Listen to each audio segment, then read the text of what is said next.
What's good? What's poppin'? What's Gucci with y'all? Okay, so welcome back to another Bible study. And I know in my other Bible study, I said I wasn't sure if this was going to be a continuous thing, but I believe God gave me a word last night, and I have to, just do what He called me to do, and that's to let y'all know about it. All right. I actually received this word when I was watching Stephanie Ike. She is a woman of God. Her sermons. Need I say more? No. This has nothing to do with the sermon I was watching last night. It just because I was reading my Bible after and then got the word, but it came to me, okay? It came to me. It came into fruition, all right? I put the link down below in the description of the video that I'm referring to about Stephanie Ike. Definitely go check her out. She is top tier. Before we get into the word, go ahead and grab yourself a little cup or a little bit of drinky poo. I'm going to be drinking some ginger peach tea with a little bit of cinnamon sugar and some sugar because I like my tea sweet. Okay, if I'm not gonna get diabetes, I don't want to drink it. Now, in terms of that, I will have you guys open up your little Bibles, okay? My Bible is tore up. Do not judge me. I'm not here for that right now. But definitely open up your Bibles to Isaiah 66:7. As I'm going to be reading from Isaiah 66:7 through 9, with a main focus on 9, and you'll see why in a second. I'm assuming that y'all got your Bibles cracked open, ready to go and loaded. All right, so we're going to start with Isaiah 66:7. A woman does not give birth before she feels the pain. She does not give birth to a son before she feels the pain of birth. No one has ever heard of that happening. No one has ever seen that happen. In the same way, no one ever saw a country begin in one day.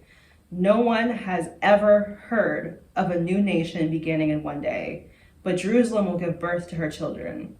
Just as soon as she feels the birth pains, in the same way, I will not cause pain without allowing something new to be born. If I cause you pain, I will not stop you from giving birth to your new nation, says your God. Because just in case if y'all didn't hear me, okay? Just in case if y'all didn't hear me now. I will not cause pain without something new to be born.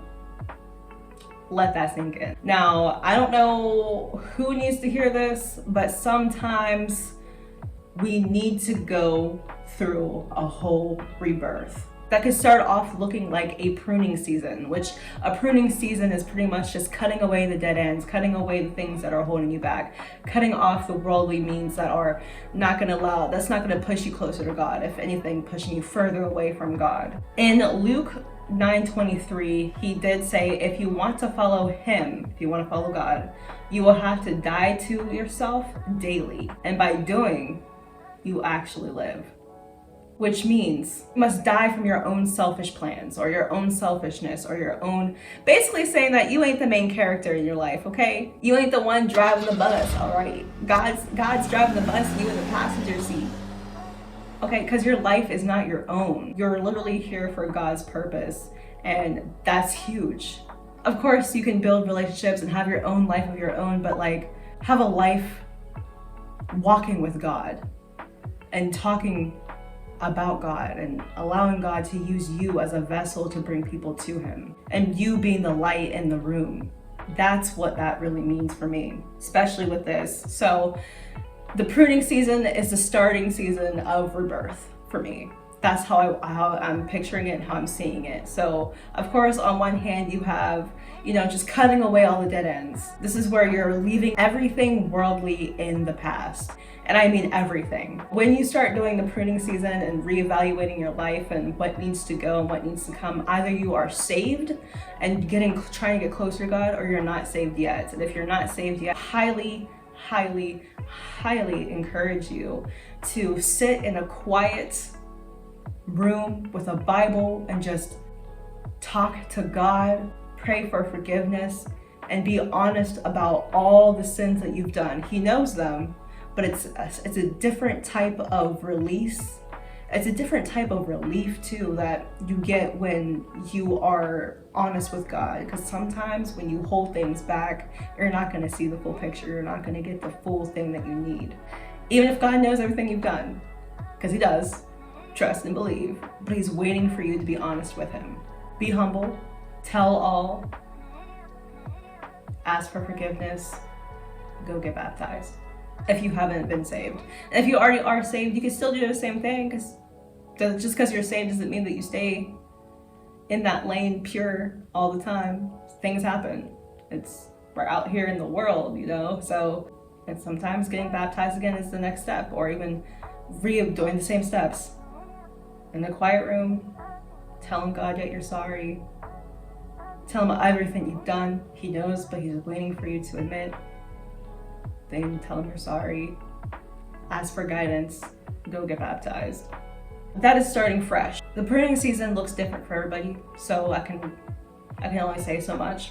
But as I always say, reevaluate your life. See what needs to go, what gotta go. Either be your favorite artist, your favorite foods, or something you need to give up for a little while. Maybe you might have to go on a fast. I've learned this, that fasting isn't always about fasting from food. Sometimes it could be like fasting from like social media, or like music, or something that's got you in a tight little stronghold that's putting God on the back burner. You might have to give that up for a little bit to get your priorities restraight, so you can go grab Jesus from the back burner and be like, I'm sorry. Okay, you might have to blow him off, it might be a little steamy. During seasons such as this, it can be pretty painful. Okay, you can feel like you're losing everything, because sometimes God pushes us into a pruning season, or pushes us to our rock bottom, right? And we're looking at our situation where we're at, and we don't know what to do anymore. If I'm making any type of sense, I lost this, I don't have this, I'm struggling, I don't know what I'm doing, this, that, and the third, and you're just grasping at straws, and nothing is working. And it's because you are trying to find your solution, and you are not turning to God. So sometimes dying to yourself is more than just dying to the plans of your life. Sometimes dying to yourself is dying to the voice in your head that is telling you that you need to find a solution, that you got this, that you can do this on your own. Sometimes dying to yourself is more than just what it plainly seems, right? And when you realize to be humble, and you realize that you don't have to do any of this on your own, and you don't have to rely on yourself all the time, and to consult God first on anything that you do, anything and everything that you do, peace will be in your soul. I'm telling you, you'll have peace. So sometimes it could be painful. It could be painful coming out new. It could be painful letting go of things. It could be painful going through the birthing season, the rebirth of you in Christ. But it has to be done. How else are you supposed to find peace? How else are you supposed to start fresh and pure with God? And it's not like God is not aware of the pain that you're going through. Clearly, he literally says, in the same way, I will not cause pain without allowing something new to be born. However, he does say, but if I cause pain, if I allow the pain to happen, if I am in the pain, then I will not stop you from giving birth to your new nation, which for me is like your new season, the new you on the other side. Sometimes we're gonna have to be hanging on by the tips of our fingers on the edge of the cliff. But when you reach that point, who are you gonna call out to? God. That's what sometimes he pushes us into. It might seem like God's not in it, and it might seem like God's not there, but he himself has told us that through the pain, I am there with you.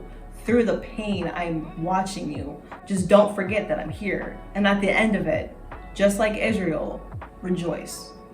To reference Isaiah 66:7, a woman does not give birth before she feels the pain. She does not give birth to a son before she feels the pain of birth. Which meaning, you cannot be somebody new just because you say you are. You have to go through the pain first to get there.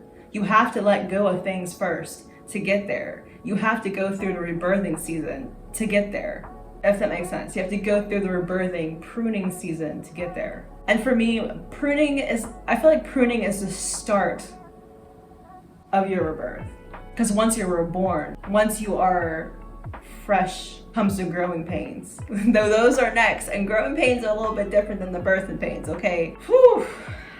That's a whole nother thing. That's a whole nother Bible study. But I'm serious, because growing pains can be different, because sometimes can look a little bit like going from elementary school to middle school.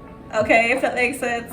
Where elementary school, it's all dee dee dee dee dee, I'm fresh and I'm born, yay. And then you get thrown into middle school and you're just like, what is this? You see all different types of people, all different walks of life, different styles, different things, and you can allow these things to either corrupt you or to continue to grow you. And if you get corrupted by what's in public schools, because let's be real, public schools are a little ghetto, especially these days, especially since these days with all these shootings in schools, y'all have metal detectors now and stuff you have to go through. That was not a thing when I was in school, okay? Not saying I'm old, I'm 25, but all I'm saying is, wow. All right, but anyway, back to my point. You can allow the world to disrupt your newfound freedom and peace in your rebirth, or you can grow. And if you take a step back, if you do get corrupted, just know that that is the devil and the way on your path to destroy you and try to distract you from what God has for you on the other side. It's a purpose. Because you'll have those people that you think are so cool and that you kind of want to be a part of that little group. But when you get a part of that group, you realize that they're corrupted, rude, and angry, and just bullies and just gossipers, and then you find yourself developing yourself in that because you want to be a part of the cool team. But like, yeah, just in a generalized sense, that's what the world pretty much does for you, especially with all of the new social media and all of the people that are doing different things, these trends that people are just following blindly without even knowing what they're doing, just doing it so they can get recognized and be seen. So definitely be careful out there in your growing pain season, which is something entirely different than what I'm talking about. I'm talking about the rebirthing season. I probably will touch on it more in depth later on in some time, but I did want to focus mainly on the rebirthing season, not the growth that comes after. Take the time to reevaluate your life, as I've been saying, and put, like I swear, in every single video. We have a little theme going on.